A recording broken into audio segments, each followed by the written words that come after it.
નમસ્કાર દર્શક મિત્રો, હું શ્વેતા. આપનું સ્વાગત છે અમારી ચેનલ રસોડુમાં.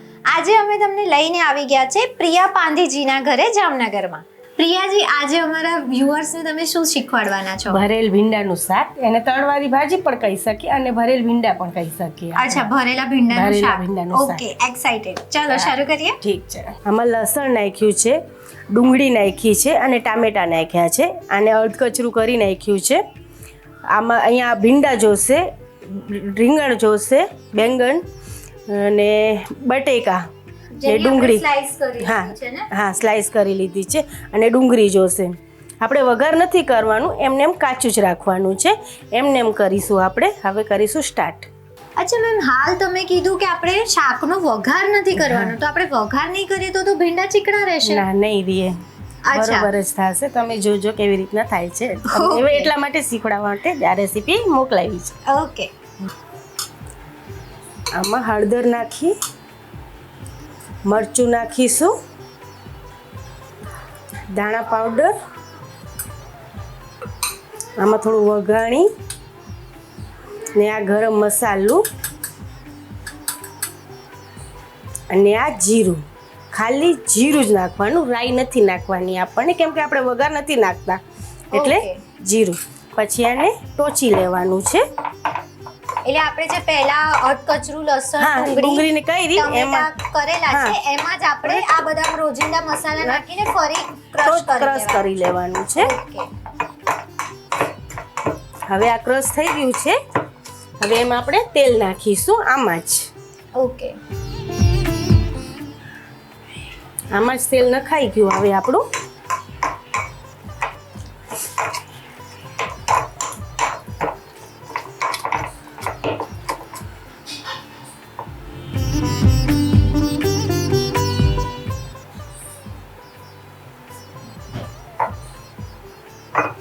હવે આપણે આ ભીંડા લેશું.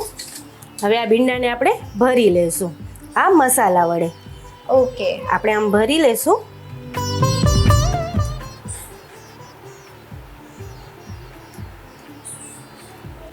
આપણે આવી રીતના પણ ભીંડા ભરી શકીએ અને આવી રીતના આપણે કરવું હોય તો આવી રીતના પણ કરી શકાય. બધું આમાં બધું ભીંડા મિક્સ કરી નાખીએ છીએ. ઓકે, એટલે ભીંડા એક એક આપણે અંદર ફિલ કરી શકીએ છીએ, સ્ટફિંગ. હા, અને આવી રીતે મિક્સ પણ કરી શકીએ છીએ. એમાં શું બહુ ઓલું ન થાય સ્પીડમાં, ને આવી રીતના સ્પીડમાં થઈ જાય આપણું. ઓકે, હવે આપણે ગેસ ચાલુ કરશું. એમાં ઓઇલ નાખશું.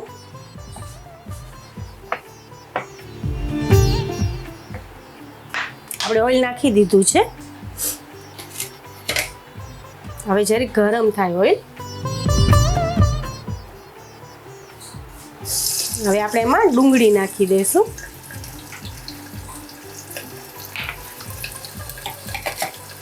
આપણે ડુંગળી નાખી દીધી. હવે આ ક્રશ કરેલા આપણે રીંગણા નાખી દઈશું.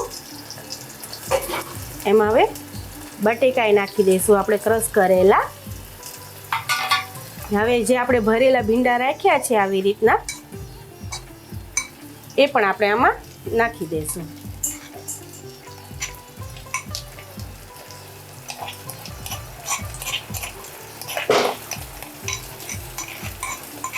આ સ્ટફિંગ પણ બધું આમાં જ નાખી દેવાનું છે.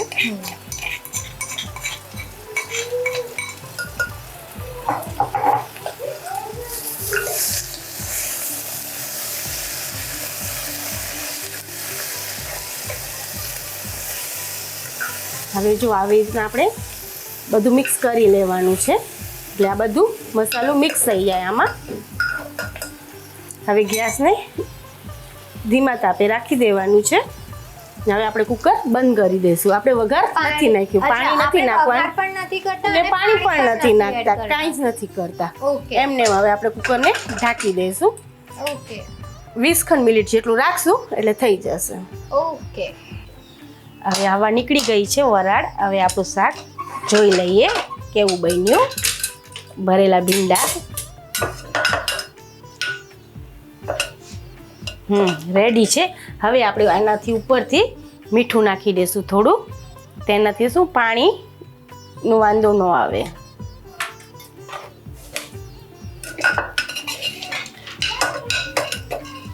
આવી રીતના ભરેલા ભીંડાનું શાક. આ છે આપણું વઘાર વગરનું ભરેલા ભીંડાનું શાક.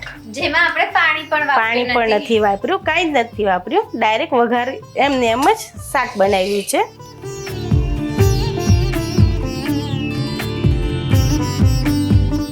પ્રિયાજી, અમારા દર્શક મિત્રોને તમારા એકદમ અલગ જ સ્ટાઇલનું ભરેલા ભીંડાનું શાક શીખવાડવા માટે અમારા ચેનલ તરફથી એક સર્ટિફિકેટ અને એક gift. Thank you. Welcome ma'am. હું ડેફિનેટલી આ ભરેલા ભીંડાનું શાક ટ્રાય કરવાની છું, કારણ કે આમાં પાણીની બી જરૂર નહીં અને વઘારની પણ જરૂર નહીં. તમે પણ ટ્રાય કરજો અને અમને કોમેન્ટ કરીને જણાવજો.